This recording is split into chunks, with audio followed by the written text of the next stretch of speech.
What up, TCK Potters? Welcome back to the program. I'm your host, Sky Guasco, joined by my man, Jordan Della Valle.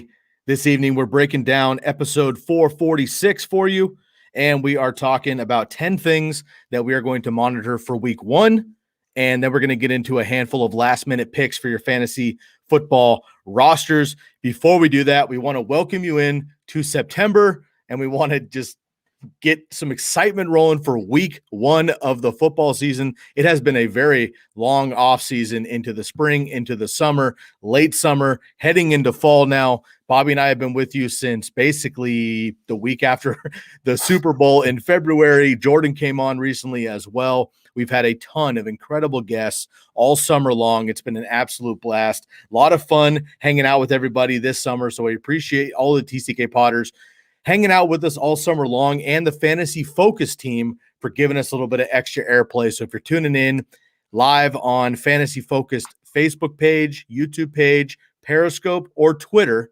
and Twitch as well, feel free to jump into the live comment section, and we will jump into your comments best that we possibly can.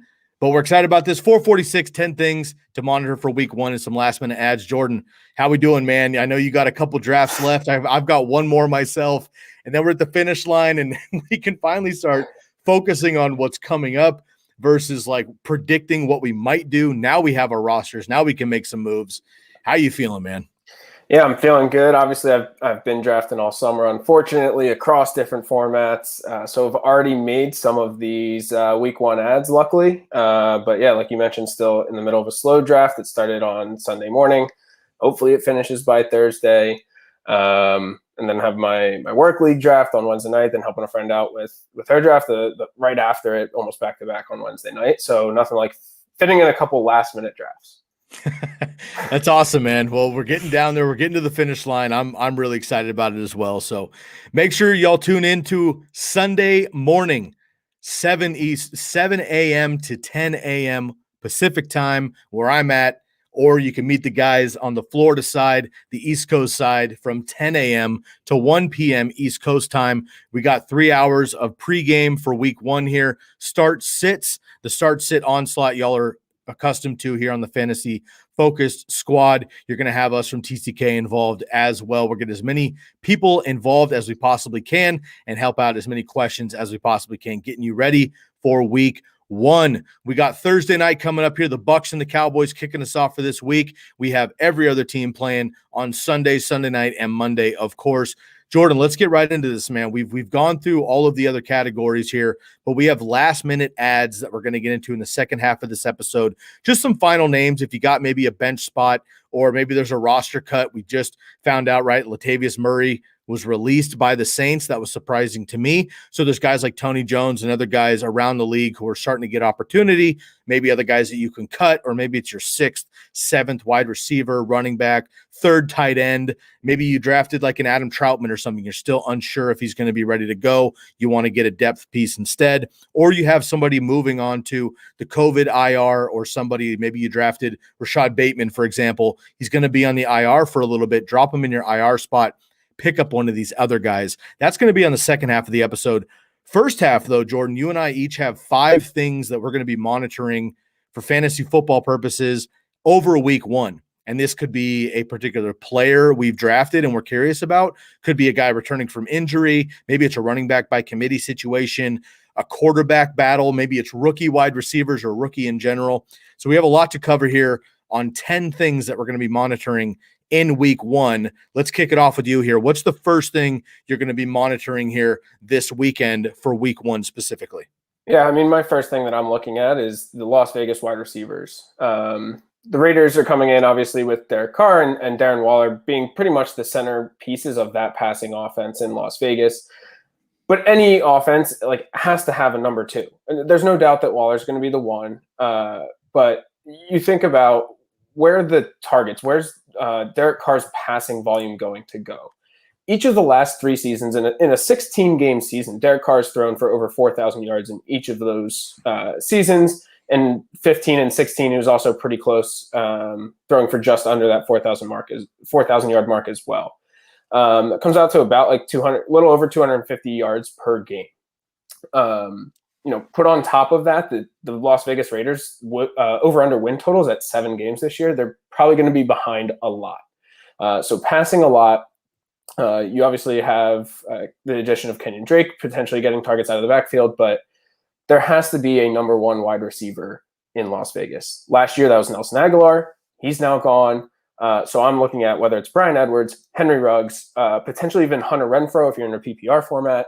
I'm going to be looking at this usage and trying to understand who's going to be Renfrow's go-to guy outside of Waller. Because with those 250 yards a game, even if Waller were to put up a 1,000+ yard season, there's thousands of yards, hundreds of yards per game that need to go around. And it's going to flow through likely one of these 3 wide receivers mainly.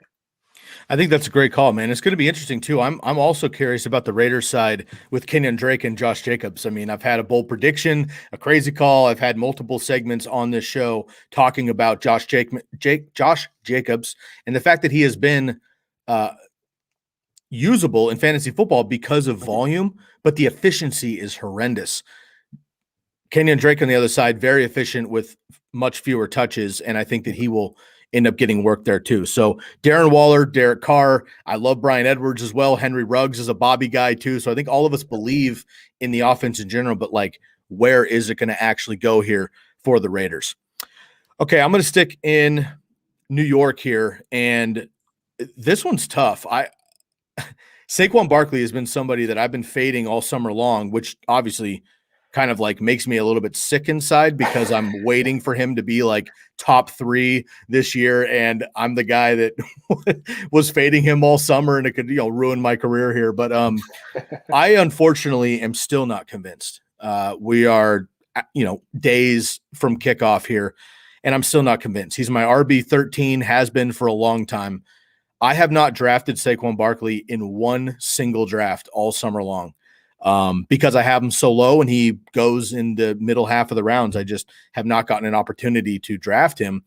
And unfortunately, I don't feel bad about it. And I say that because I want to be proven wrong on this one. First of all, I super root for the kid as a person. Saquon's one of my favorite dudes in the league. I want him to be as incredible as all of us know that he can be for a long time. But I'm worried about the ACL, but I'm also worried about the offensive line for the Giants, Daniel Jones inconsistencies, limited opportunity to score, and frankly, his peers, right? I mean, we know about CMC and Dalvin Cook and Alvin Kamara, and Derrick Henry, but Nick Chubb, Aaron Jones, if Jonathan Taylor's right and the Colts are ready to go, right? I mean, Najee Harris, Antonio Gibson, Joe Mixon could have a big bounce back this season. CEH is coming up from behind. There's so many guys in that range that I feel are more safe. I know the upside with Saquon, but feel more safe. So I'm going to be watching not only the health overall of Saquon Barkley and how he looks individually, but the usage. Now they're going up against the Broncos, who were depleted last year in injury. They're going to be bouncing back big time, right? They get Bradley Chubb back this year on the defensive line. Massive. Von Miller, obviously massive. Better secondary. I don't think the Giants are going to be ready for him. I don't think Kenny Gallaudet is going to be ready to go. So they're going to be pressuring Daniel Jones, and maybe Saquon gets 5, 6, 8 dump offs, which would help in fantasy. But what does he actually look like when he's got the ball in his hands? He looks good in drills, but I'm still kind of nervous about Saquon overall. Also, in week 2, they play Thursday night football. So they might be tempering expectations and workload in general to keep him fresh for the second week to not overload him. A couple of years ago, we saw Dalvin Cook come back from an ACL. He played a couple of games, but then he went down with like a hamstring issue because overall your leg muscles aren't ready to go. We all know about Adrian Peterson and Jamal Charles way back in the day in 2015. They both tore their ACLs the year before, came back and were phenomenal. Top 5 running backs, Adrian Peterson go for 2,000. Saquon's that type of dude, but I'm still nervous. I'm going to be watching that week 1. I hope I'm wrong, and I hope he blows up and looks great, but I think it's going to be like 15 touches, not 20, 25. And in week 2, we'll see what happens from there as well. So Raiders offense, Saquon Barkley, and kind of the Giants in general, first things we're looking at for week 1. What's another thing you're going to be monitoring in week 1? Yeah, I mean, I'll stick with the Giants, and just to build on your Saquon Barkley piece there is that Thursday night game too is against the Washington football team. So not only is it a quick turnaround, Squad. They might be looking at tempering expectations, like you mentioned. it is a divisional game. Like, they're going to want to obviously put a little bit more importance on that. But also talking about past week one, like Saquon's going to be coming off an injury, probably potentially limited usage against two great defenses to start the 2 weeks, his first 2 weeks. And then if you're in a redraft league, like, you might be able to buy low after those first 2 weeks. Yeah. Especially depending on when your league drafted. This may be someone that drafted Saquon with his 5 through 9th pick and is probably not going to be happy after those first 2 weeks. So you might be able to buy low there. I'll stick with the Giants since we're already talking about them. And the individual that I'm looking at on the Giants is going to be actually Kenny Gallaudet. Reports out of camp right now are not great for Kenny Gallaudet. It seems to be that there just isn't that connection with Daniel Jones and the Giants offense as a whole with that injured, Saquon Barkley. I don't really know what they're going to look like. I, as an Eagles fan, hope they look terrible. But similar to the Las Vegas Raiders, like, there's going to be passing volume in New York. They're going to be, again, I think, hopefully losing. And so there's going to be passing volume. It can't all be dumped off to Saquon. And so Kenny Galladay's target competition in New York is not great.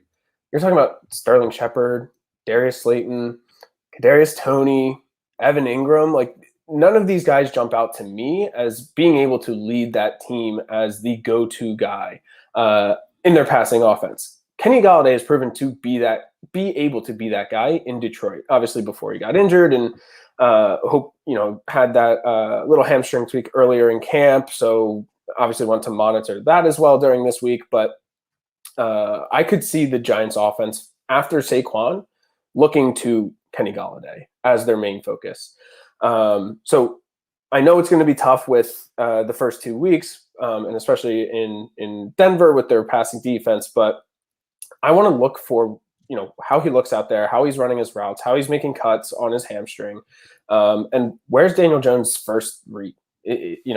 After is it to Saquon and then Saquon and Kenny G, or is he looking more towards Sterling Shepard and the other receiving options on that team? I think Evan Ingram will likely be out week one. Seems to be the way that he's trending. So I would hope to see 10 targets out of Kenny Gallaudet. I mean, anything less than that, I might start to get worried. Yeah, it's been interesting too in drafts, right? We're just getting out of draft season. You and I have been going nuts. Bobby, of course, and everybody else has had a ton of drafts here. And I just, Darius Slayton, I don't think has been drafted in many.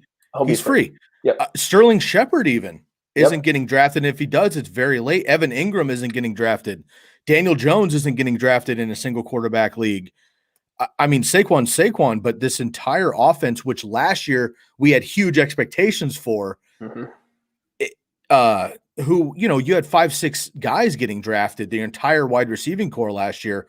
Kenny Gallaudet is getting drafted, but everyone's tentative on him. Yep. Saquon Barkley's getting drafted. Everyone's tentative on him. And the rest of the squad isn't even getting drafted. So we're going to get into some of our last-minute picks, but spoiler alert, you might want to stash one or two of these wide receivers because if Saquon's not Saquon and Kenny Galladay's not ready to go, Daniel Jones has got to throw the ball somewhere. And there's a lot of free, bodies at least in this offense if you need an extra depth piece. So that'll be interesting to monitor there for sure.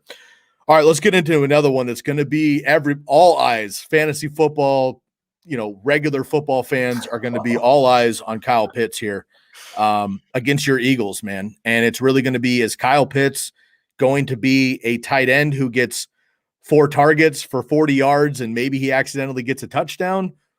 Or is he going to be what all of us want him to be, which is that second hybrid wide receiver after Calvin Ridley and gets 8, 9, 10 targets for 80 to 100 yards and a touchdown or 2 and potentially a few chunk plays, which we know and we saw with one play in the preseason, everybody went nuts.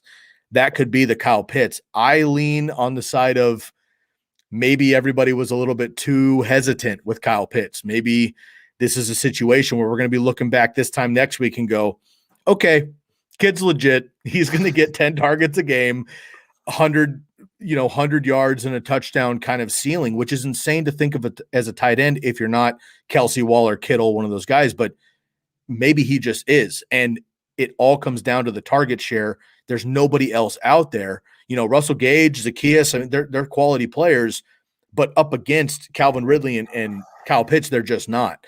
And can Mike Davis hold up, right? He hasn't over his entire career as a bell cow there. So really interesting to see what Kyle Pitts is going to do in Atlanta, not even as a tight end, right? Because if he gets those kind of numbers, he's going to blow away. He'll be top 3 easy. But it's going to be, is he lining up, outside? Is Hayden Hurst even involved? Is he the blocker? Maybe they're doing 2 tight end sets. Is he in the slot or something? Like, how do they use him in the red zone? We know Matt Ryan wants to air it out, but now they got Arthur Smith, tight ends coach for a long time. So Kyle Pitts is somebody that everyone's going to be looking at, but I'm going to be hyper-focused on as well. Who's your number 3 performance here you're going to be looking at? Yeah, my number 3, kind of selfishly, I'm obviously going to be watching the game and am invested in this team, but I'm going to be watching the Eagles backfield from a fantasy perspective as well. Is Miles Sanders going to be used as more of a bell cow back? I don't think he's going to be like your Nick Chubb, your Derrick Henry level bell cow. Obviously not. But is he getting 65+% of those running back touches? How's he used in the passing game? Is he used at all? Is it going to be more Kenny Gainwell, Boston Scott, right? I just want to know how these running backs are going to be used throughout the season. How much does Jalen Hurts cut into the rushing floor for these guys? Obviously, we've seen Hurts in 3.5, 4 games, whatever it was. Small sample size, and now Hurts going into his first full year as a starter. What's the rushing volume look like there? Right now, Miles Sanders, if you're still drafting, if you have him on your team, you probably took him at the back of the 4th. Maybe you got a slight value and took him in the 5th. But you're still looking at him as your RB2. And there's a certain level of production that you need on a weekly basis from your RB2 that I don't think you're going to get out of Miles Sanders unless he's used way differently than I'm expecting. You're going to need to see a little bit of an involvement in the passing volume in a PPR format to get you that running back 2 floor that you need out of Miles Sanders as a 4th or a 5th round pick. Otherwise, like, I don't see him much different than Ronald Jones if he's not involved in the passing offense. And so, again, if you're still drafting, I don't see a difference between drafting Miles Sanders in the 4th or 5th or Ronald Jones in the 7th or 6th if Miles Sanders isn't going to be getting that passing work, if Jalen Hurts is cutting into a little bit of his rushing floor. So I hope for the Eagles' sake of being a good team, they use Boston Scott and Kenny Gainwell a little bit more. From a fantasy perspective, I don't have any Miles Sanders shares. So, if you do have him, hopefully he's used a little bit more than I'm expecting. In the TCK rookie league that we had over this last week, he went as the first pick in the 6th round of a super flex league. Now, super flex changes a lot because the quarterbacks obviously are inflated, but still going in the 6th round, even you call it middle of the 5th if you'd like, nonetheless. And then Jalen Hurts went in the middle of the 5th round. I had my home league that I've been in for 15 years, very, very competitive league that I'm in. And I generally don't go late QB in that league. We have bonus scoring, and it's just not a league you go late QB in. But everybody else went QB early, in my opinion. So I kind of waited and took this guy, took that guy. All of a sudden, it's like the 8th, 9th round. Everybody else had a quarterback but me. So I was like, you know what? I'll just wait it out. And Ryan Tannehill, Matt Stafford, and Jalen Hurts were still available. And I was like, I'll get one of those guys at least. I ended up getting Jalen Hurts in the 11th round and feel really good about that in a single quarterback league. And then I backed it up with Matt Stafford, and then I got Justin Fields later as well. I know it's overkill in a single quarterback league to get 3 quarterbacks, but this is also a keeper league and yada, yada. So there's a reason I did it. But what I'm saying is Jalen Hurts went in the 11th round as the last quarterback picked in a 10-team super competitive league. I know there's risk with that, but you had a crazy call just a couple episodes ago. Obviously, your Eagles bias, but it was that Jalen Hurts might not be a QB1, the QB1. Yep. If I even get top 5 QB upside with him, which I think I can get to steal, obviously, is the last quarterback off the board in the 11th round when I've already got 4 or 5 running backs and wide receivers and a tight end there. So I feel really good about that one as well. It's actually funny you brought up the rookie league, the listener league draft. That was my first year in it, obviously, first year being a part of the TCK pod. And I just brought up the results because I was curious, who did I take over Miles Sanders? I promise you I did not. This example was off the top of my head. I did not prep this, but I actually did take Ronald Jones in the 8th as my RB2 in that league. Yep. Yeah, and I'm looking at your squad here too, and like you're again super flex. So you went Kyler early, Diggs and Ridley, Demont, but you didn't really have a need for another running back until late, and then you stacked up on a couple guys later on there in the PPR. So not a bad move there. All right, my number 3 here is the Saints offense in general. Again, Latavius Murray released by the Saints. That was surprising to me, making way for Tony Jones Jr. We'll talk about him in the next segment a little bit later on. But if you haven't picked him up yet, by the time you hear this, it's probably too late. He's going to be very, very quickly picked up by the Kamara managers, but also people that stack high upside handcuffs. Tony Jones is that guy now. I've mentioned it for years. 2019 here, we had Latavius Murray step in for 2 games when Alvin Kamara was out. Week 7 and 8 of that season, Latavius Murray was the number 1 running back. And we know he's not a, incredible pass catcher, but he does catch the ball, and they use the running backs as such. He was the number 1 running back both of those weeks.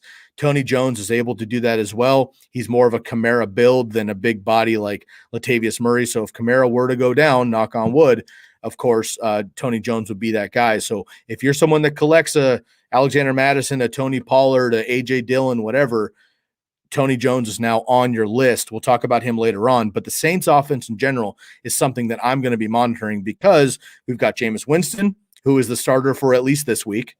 We have Taysom Hill, who will get Taysom Hill plays. How many of those are there, though? They took Hall of Famer Drew Brees off the field or spread him out in the fake wide receiver spot to be eligible. 5, 6, 8, 9 plays a game. That was Drew Brees. What are they going to do with Jameis Winston if he struggles? Is this Jameis Winston of the Buccaneers where he's going to be, 3 touchdowns but 3 picks and 4 sacks? Or is this going to be who I think it's going to be, new Jameis Winston, Saints Jameis Winston, Sean Payton Jameis Winston, who might go for 3 touchdowns, a pick because it's Jameis, but much better ball control, getting rid of the ball, throwing the ball away, avoiding sacks, playing Saints football, not Jameis football. I think that's going to happen. How does this affect Marquez Callaway, who everybody loves now, right? Big plays in the preseason games. Traquan Smith, obviously whoever plays tight end, if it's Juwan Johnson or you have Adam Troutman if he makes it out there. And, of course, the usage of Alvin Kamara. Are they going to feed him, or dump the ball off 15 times? I want to know what happens with the Saints offense. So I'm looking at Jameis primarily, but overall the Saints offense is something that I'm going to be looking at here against Green Bay. We know that Rodgers and company are going to put the points up. The Saints defense is great, but can they keep them in bounds this week 1 here or get run? And I want to see what happens with Jameis holding a lead and also coming from behind if he needs to there. Okay, number 4 for you, my man. Yeah, my next one is the New York Jets offense. Week 1, they're going to be rolling out there against the Carolina Panthers. Obviously, we've been focused on their defense recently in drafts. Was it last year or 2 years ago? They went just full defense, right? And so I think we always expect the Jets offense to be just atrocious. But you have to think about they brought in Corey Davis. They drafted Elijah Moore. Jamison Crowder's always actually been kind of decent, sneaky. And then Zach Wilson was drafted with the number 2 overall pick. Like, say what you want about Zach Wilson and make all the jokes and memes that you want. Like, this dude could be good. Like, he could be good for this Jets offense. And so what I'm really looking for is, hypothetically, if Zach Wilson is that number 2 overall pick that, the Jets saw in him and he has that talent to run this offense, who's his go-to guy? Is it going to be Corey Davis? We saw him obviously have a great year last year. Is it going to be the rookie Elijah Moore, or is it going to be the trusted veteran of Jamison Crowder? Again, if you're in a PPR league, this is very similar, I think, to the Raiders' offense, where actually just without a tight end, so probably even more passing volume going to the wide receivers rather than the tight end. It's probably not as high quality pass volume with the rookie in Zach Wilson, but the passing volume's got to go somewhere. Is Zach Wilson going to be a guy that keys in on one receiver?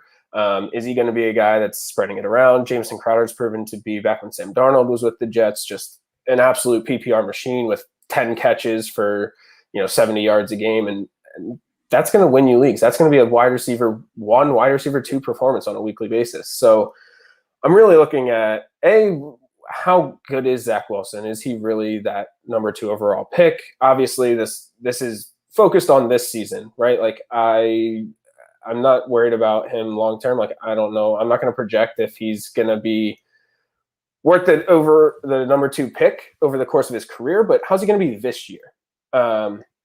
And if he's going to be sufficient and viable for an NFL offense, where's the passing volume really going to go?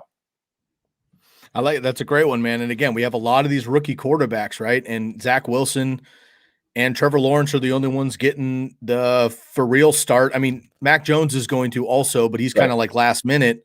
These other guys have been, they've had the keys the entire preseason and gotten the reps. I think Mac Jones is kind of like won the job, which is great. But obviously Trey Lance and Justin Fields, everyone's excited about those guys and the potential, but are they going to do it long term? Okay, my fourth one here is Naji Harris, another rookie behind the offensive line against the Buffalo Bills in Buffalo. This one makes me a little bit nervous. I'm a super Naji guy. I'm still a Naji guy. I drafted him as often as I possibly could. I took him 101 in a rookie dynasty draft this summer. I planted my flag. He's one of my guys. But this particular game, week 1, I'm a little bit nervous about it. This offensive line right now, per Pro Football Focus, is a bottom 5 offensive line. That makes me nervous. The Steelers, my entire life, man, 30 years I've been watching football, they have been a top 5 offensive line, incredible run game, and quality, quarterback proficiency with Big Ben for 20 years. It's a new offense.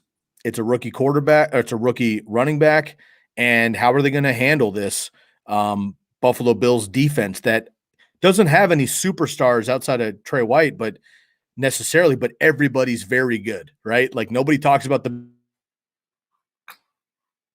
Bills defense because it is incredible as well. I'm a little bit worried about Naji Harris in week 1, but I want to see if he just gets 20, 25 touches, which I think he will. And furthermore, out of the backfield, how do they use him in the passing game? Does he get 5, 6, 7 dump offs, which every other Steelers running back has gotten under Mike Tomlin? Do we see that out of Naji Harris because he can catch the ball? And I think that we will. So Naji Harris is definitely somebody I'm paying attention to, like focal point of the Steelers offense, but it's going to be, how does Big Ben look after last year? Which wide receivers are playing where? Because these 3 wide receivers are great. Is Eric Ebron going to be the guy, or does Pat Freiermuth step up? He had a great preseason as well. So a lot of question marks there with the Steelers. I'm going to pause for just a second. Let everybody know we got a handful of questions coming in, start-sit questions, things like that coming in. Jordan and I each have another thing we're going to be monitoring for week 1, and then we'll pause before we transition and get to a couple of these questions. So we are monitoring. I'm seeing them. We're going to pause here in just a little bit, and we'll get to those, but hang on. If anybody else wants to jump in quick with a start-sit, go ahead. Also, make sure you catch us on Sunday morning. That's when we'll be getting the actual start-sit content. Okay, Jordan, why don't you go ahead and give me your 5th thing you're going to be monitoring for week 1? Yeah, my last one's going to be the Detroit Lions backfield. Obviously, with both Deandre Swift and Jamal Williams, they are going up against the 49ers defense. I think, the Lions offense is expected to be pretty bad. The 49ers have a very good defense. And so coming from behind, where's this passing volume to the running backs going to go? As the Lions are trying to come from behind, is DeAndre Swift still in there? I mean, that was part of the upside of DeAndre Swift early in draft season, right? Is there's no passing volume in or no target competition in Detroit. It's DeAndre Swift and TJ Hawkinson, right? And then all the stories of, well, Jamal Williams is going to be our A back, our big back. And so Jamal Williams has proven to be a good pass catching back throughout his career. I mean, he was in Green Bay and probably still can be in Detroit. And so when the Lions are coming from behind, as I expect them to be next week or this week, who's being used? Are they splitting? Is it mostly Swift? Is it mostly Williams? And then on top of that, early in the game, how are they splitting carries as well? Obviously, I'm not focused just on the passing volume, but want to understand these two running backs' usage. Is the Jamal Williams A-back just, a bluff, just, quite frankly, BS? Like, you should be using DeAndre Swift, in my opinion, but or is that what Dan Campbell's really going to do? So that's something I'm going to be watching closely. I live out in San Francisco, so I know I'll get that game. But I've been Jamal Williams at least the last month. I'm really worried about the groin quad situation for DeAndre Swift, and I know, whenever I mention this, somebody comes up and goes, "Yeah, but David Montgomery had a groin issue too last year, and he finished top 5." I get it, and that could happen. I love DeAndre Swift. I actually had DeAndre Swift over Jonathan Taylor last year before they got drafted onto their respective teams. Once JT went to the Colts and Swift landed with the Lions, I was like, nah, later. And I went JT, of course. But pre-draft, I was all about Swift. Still am. I think he personally is a great talent. Yep. The Lions can't shake the running back thing. Multiple head coaches, multiple starting quarterbacks, multiple offenses, decades since Barry Sanders. And I know it's like this omen in football, but other than Reggie Bush going for 1,000 years ago, it just hasn't been a thing until that gets booted. I love Kerryon Johnson a lot coming out of the SEC with Auburn. He was one of my favorite guys landing there. I was like, okay, he'll buck the trend. Didn't.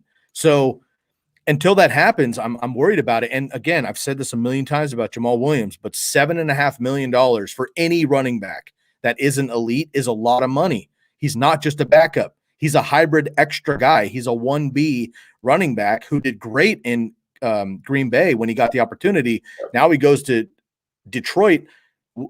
Swift is beat up. He may not even play week 1. And if he does, he might be on a pitch count too. So Jamal Williams is a guy that I've got like on the player I have the most randomly is Jamal Williams. I have 8 teams this summer. I have him in 6 leagues.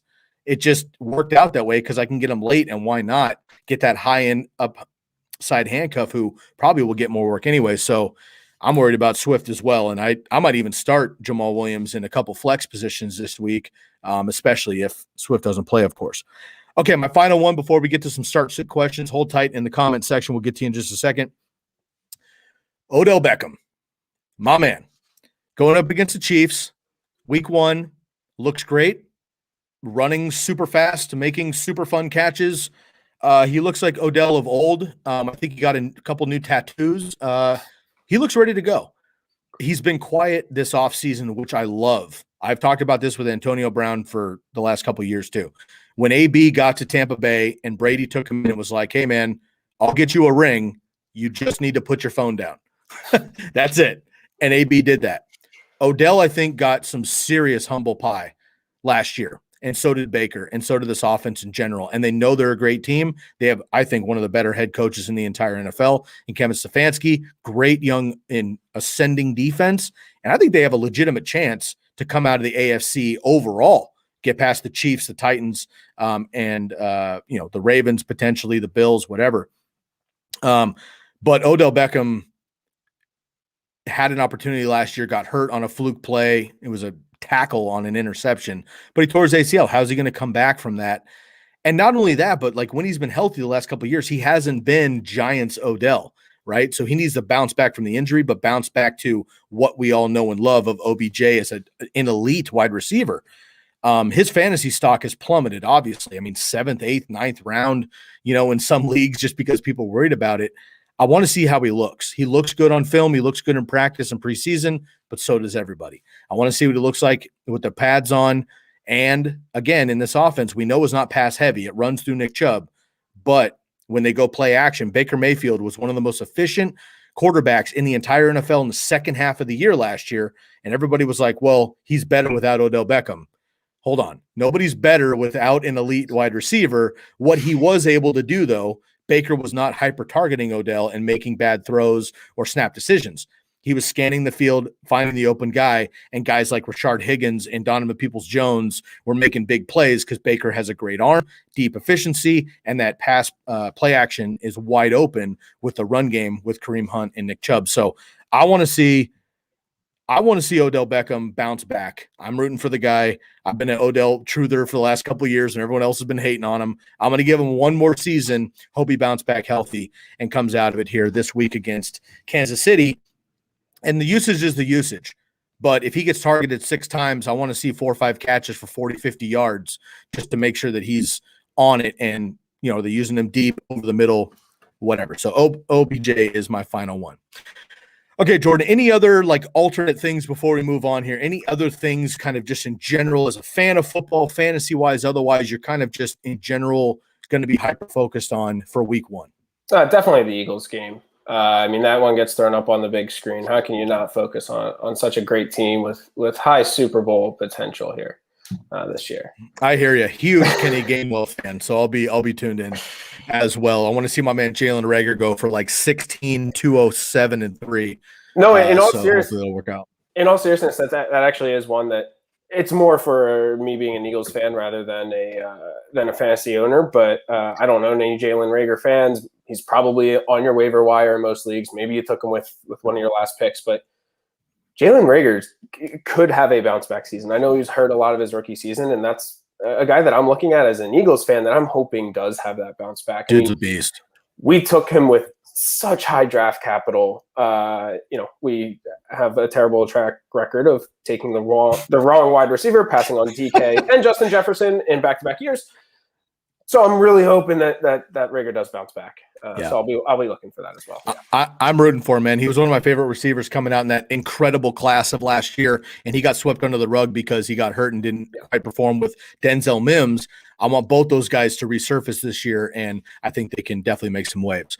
Okay, good teaser. I'm going to answer a couple questions. We're going to do an ad read, and we're going to get into the second half of the episode, which is going to be finding some last-minute gems, some guys to stash on your bench.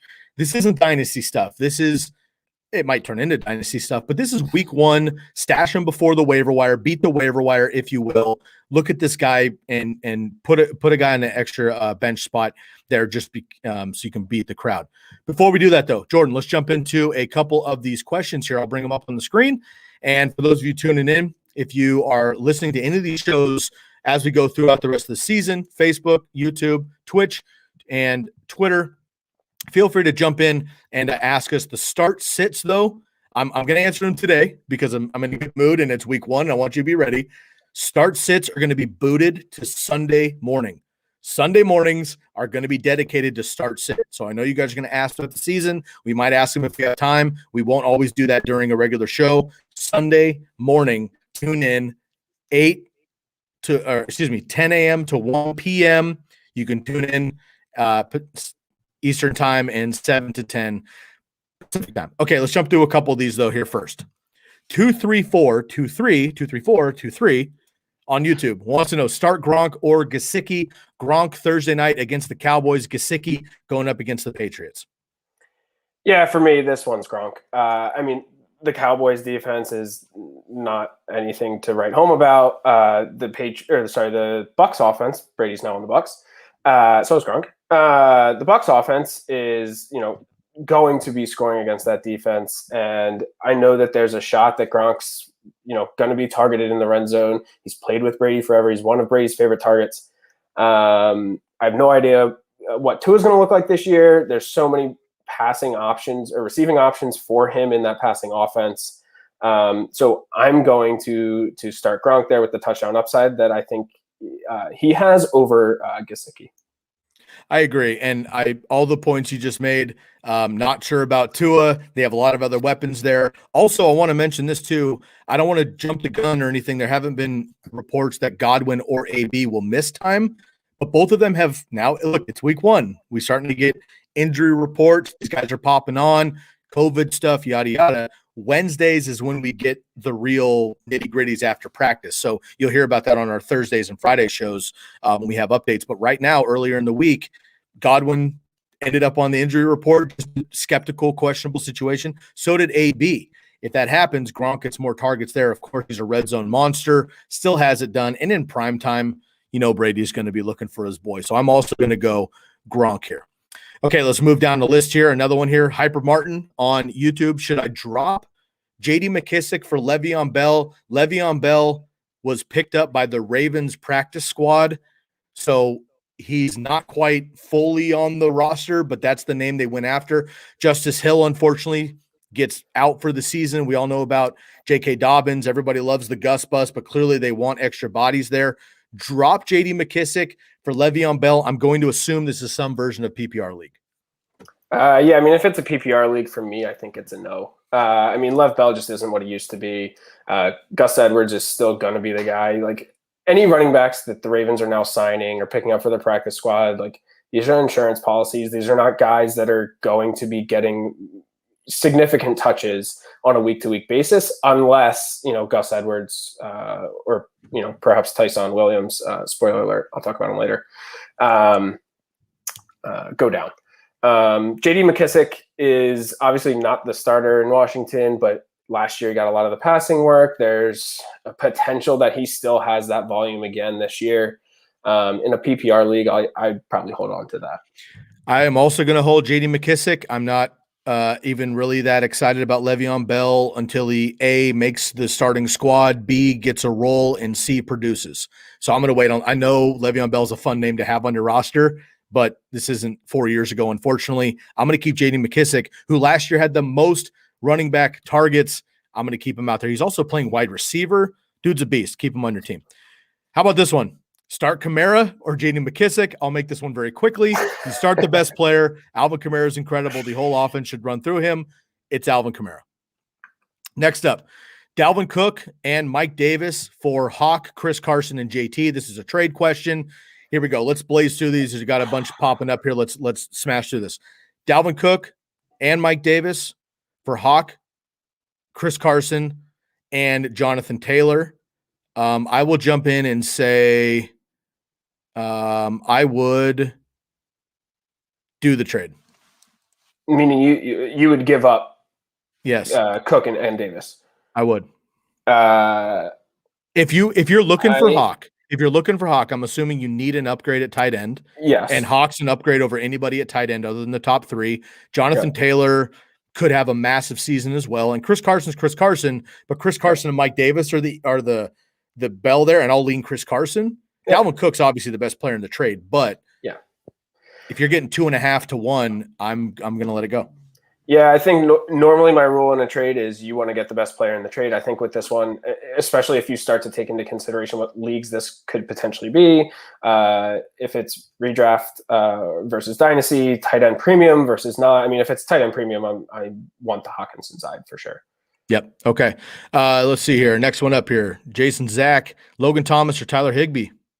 Not sure if this is a start sit week one or if it's a draft trade question, but either way, I think I lean Tyler Higbee here. Okay, I will too. Let's go here. This one's insane. Is this actually a question? Devontae Adams or Christian McCaffrey?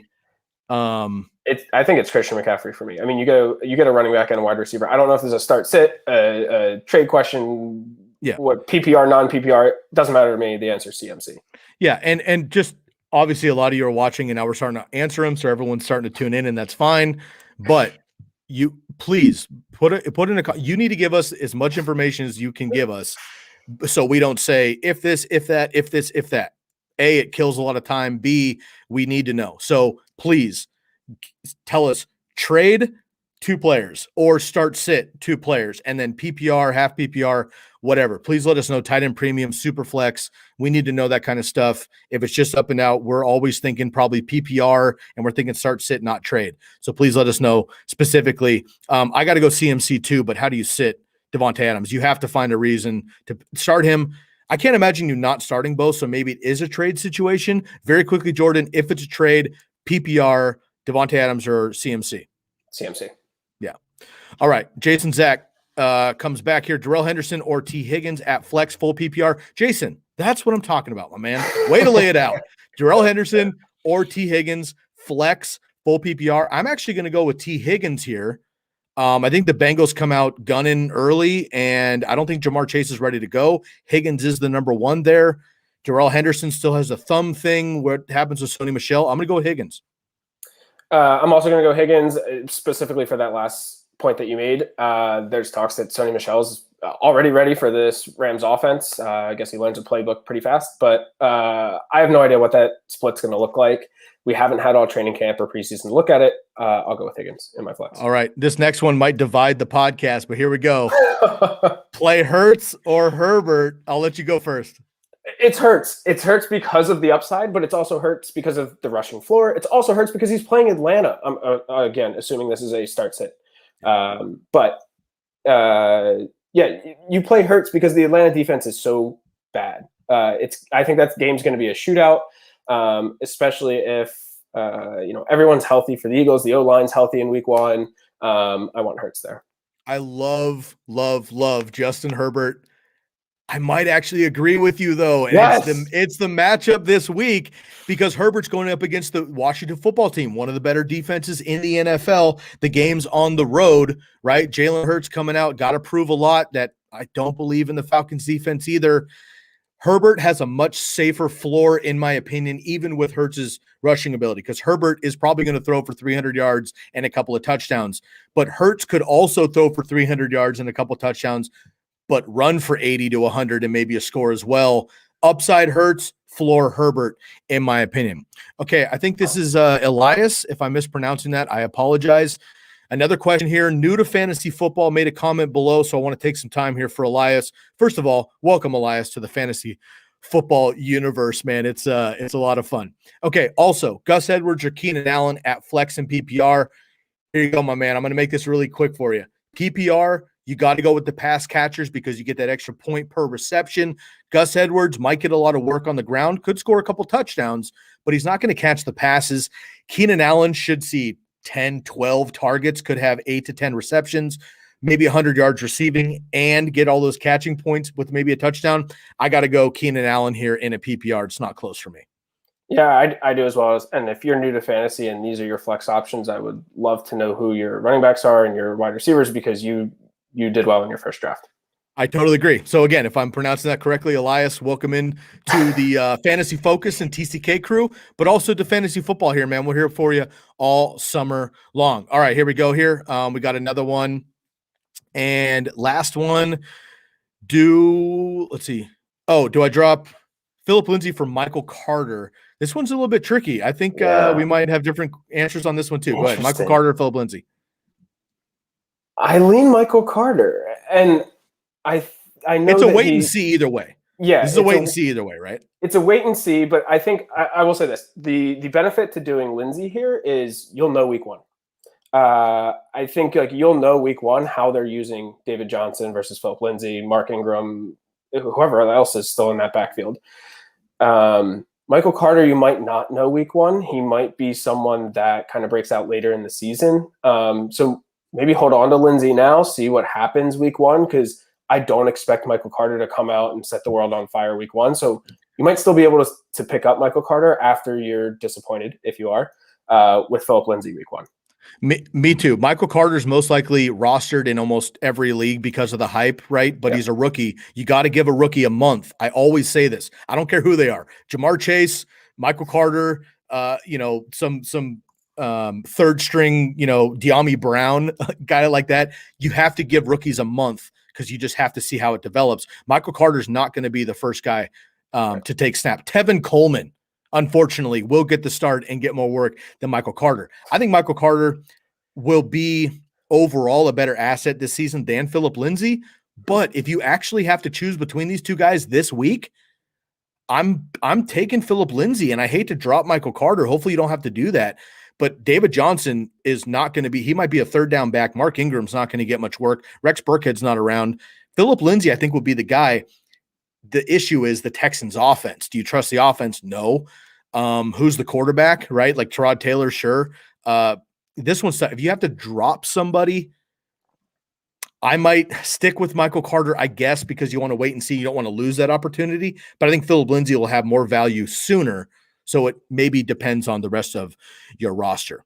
Okay, we've wrapped up the rest of these start sits. That gives you a quick idea on what our start sit is going to look like. And I want to give everybody one more time. I want to give everybody a quick shout out and heads up that every single Sunday, start sit every Sunday morning, 10 a.m. to 1 p.m. Eastern time, 7 to 10 a.m. Pacific time.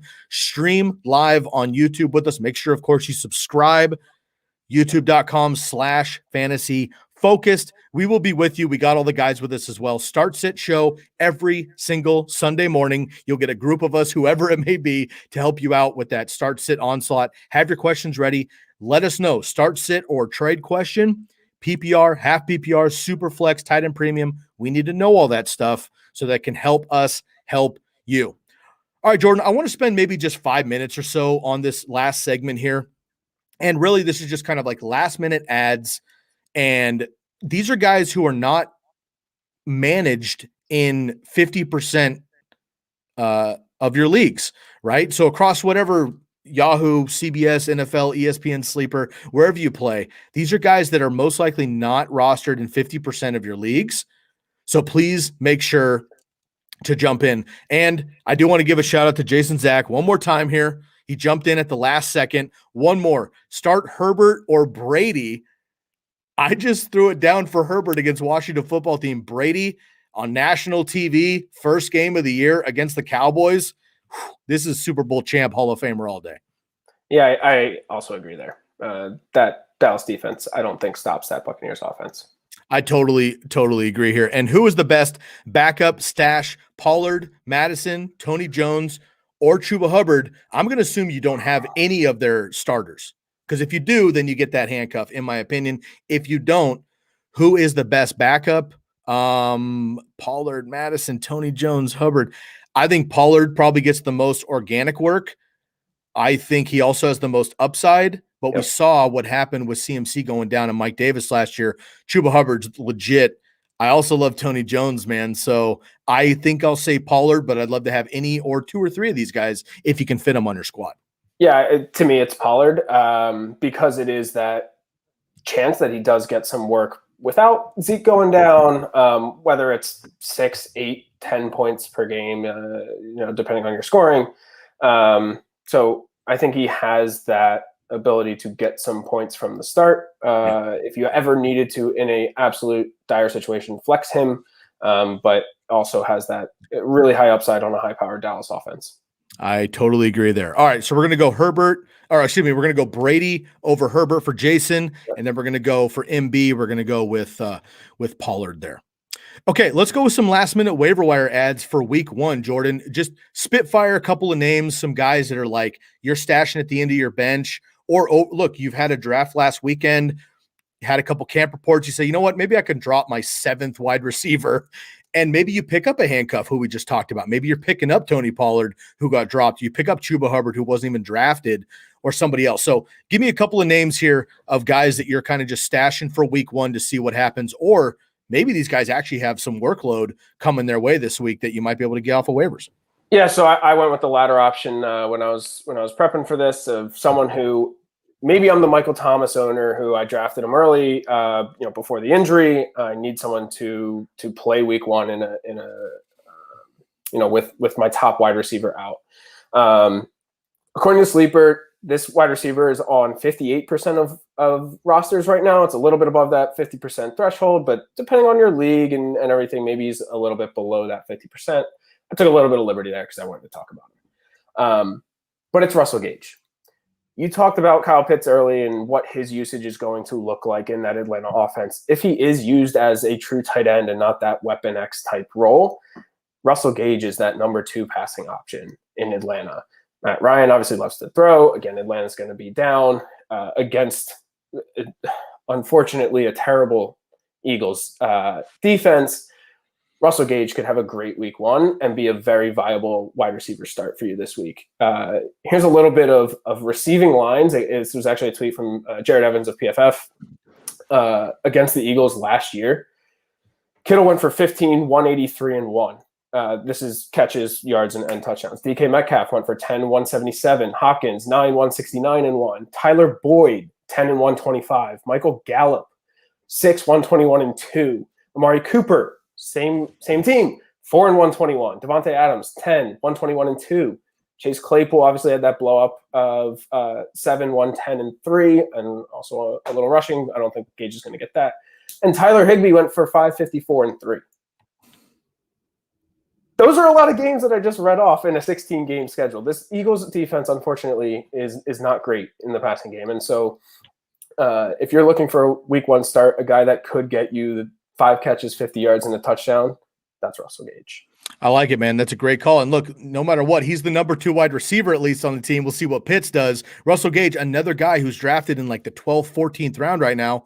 He saw 100-plus targets last year, right? With Julio Jones and Calvin Ridley there. So even if Pitts goes nuts and sees 100-plus targets, there's still plenty of work there for Russell Gage. Don't sleep on him. I like that a lot. All right.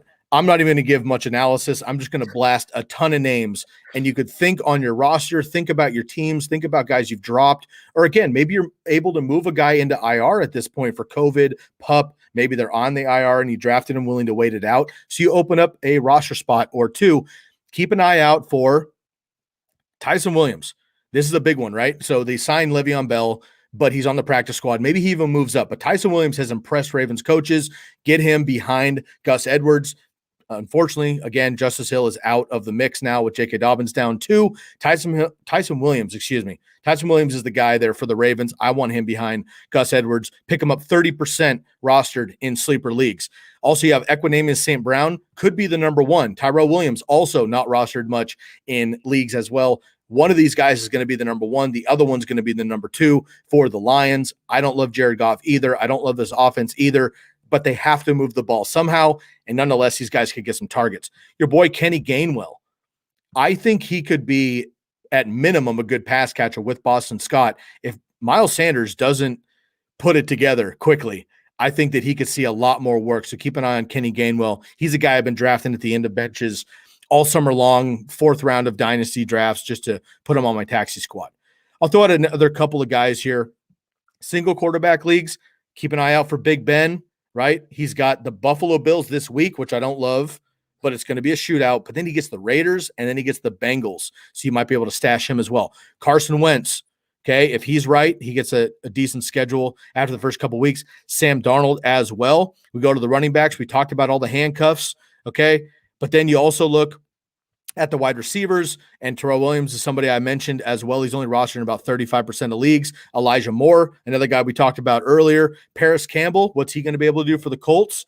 Okay, then you have my man Brian Edwards and Henry Ruggs. If these guys aren't picked up, I know they kind of were put a bad taste in their mouth with rookies last year with the Raiders. We expect that's something Jordan's going to be looking at, right? Raiders, Darren Waller, but it also comes down to this wide receiver core as well. Keep an eye on Brian Edwards, who I personally think is the best wide receiver on the squad. A couple of tight ends as well. Gerald Everett, who might get a lot of work with the Seahawks as well, going up against the Colts, the Titans, and the Minnesota Vikings. All plus matchups there. Blake Jarwin. Let's not forget Blake Jarwin was like the darling of tight ends last year. He was what Adam Troutman was before he got hurt this year, right? Don't forget about Blake Jarwin and Dalton Schultz. Both those guys available, still part of this offense. Dalton Schultz was a top 11 tight end with everybody else eating with Dak Prescott. Keep an eye. And then, of course, I got to give a shout out to Bobby's man, Anthony Ferkser, who is somebody that might get a lot of work too, because there's only A.J. Brown, Julio Jones. There's still about 150 targets available to somebody, and we know Derrick Henry is not going to get all that work. So plenty of work there. Obviously, again, Tony Jones for the Saints is another guy we want to mention. I want to throw a name out to one of the OGs, Gio Bernard. Gio Bernard is a guy. James White wasn't drafted in a league I was in recently as well. James White, Gio Bernard, these pass-catching running backs. If J.D. McKissick is a guy that gets dropped, we talked about in the other section here in the comments, pick these PPR running backs up. If they gift you 10, 15 points, I know it's not week winning, but you have to have the stable players as well. You have to have the 10, 12 point guys so that you don't sink if your studs don't go off. Look at a Gio Bernard. If Godwin and AB miss, it's even more time. Also, we know that the other running backs there don't work, and Brady wants his pass catcher. Okay, before we get out of here, I want to give one more shout out here, and that, of course, is to the Jersey Jungle. Make sure you DM them on Instagram at the Jersey Jungle. Use the promo code TCK to receive 10% off of 1 or 2 jerseys, 15% off of 3 jerseys. My man Trenton will take care of you. If you're on YouTube, you look behind me today, just put up my freshies. I did an unboxing this weekend of my new jerseys. I got some baseballs in the mix. I got some football guys. Right behind me, though, I got Alvin Kamara with the home Saints, and I got Nicky Chubb with the home Browns as well. You got the logos on the side there as well. You got the stripes for the Browns and the collar. It says 1946, the year they came into the NFL. You get the nice logo there for the Saints on the sleeve as well. Stitch and twill, high quality jerseys, fit incredibly, and of course they show well as well. All right, Jordan, that's a lot, man. Week 1 is underway. We're ready to go. We got games coming up on Thursday, full slate on Sunday, of course. And you guys got to I didn't even plan to do the start sit during this episode, but you got an idea of A, how many questions are going to come up, but B, what Jordan and I, and then Bobby and Bucky and Levy are going to be able to bring you as well. Sunday morning is when we're going to do it. We might start kicking out those start sit questions during regular episodes because they take a lot of time and we have a lot more content. Sunday mornings is when we're going to be doing it. Jump in on Sunday morning. Also, if you do have one before then, you want to get your roster set, whatever, make sure to DM Jordan or myself on Twitter. You can hit us both up at our names. You can hit me up at Sky Guasco, and you can reach out to Jordan as well at Della Valle 7 on the bottom there on Twitter. And you can find us, of course, give us a like and subscribe on all the networks and leave a 5-star rating and review on the podcast through Believe Podcast Networks.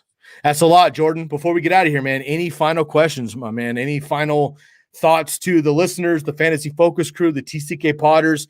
How we looking, man? There's a lot going down here for Sunday. You feeling ready to go? I wish I could say that I am. I'm in the middle of a slow draft right now of a team that is not looking as good as I hoped it would. But maybe if your Pitt's prediction comes true, my team will be looking a little bit. I love it, man. I'm hoping the best for you. I hope Pitts goes off and your Eagles win. How about that? Is that fair? I thought was an assumed. I thought we were talking about things we wanted to see. Right. Perfect, man. Well, all right. I appreciate you guys sticking around here. If you have start sits, make sure you catch us on Sunday morning, again, streaming live on YouTube. We got to get out of here. For Jordan Della Valle, I'm Sky Guasco. We'll catch you next time on the TCK Pod. We are out of here.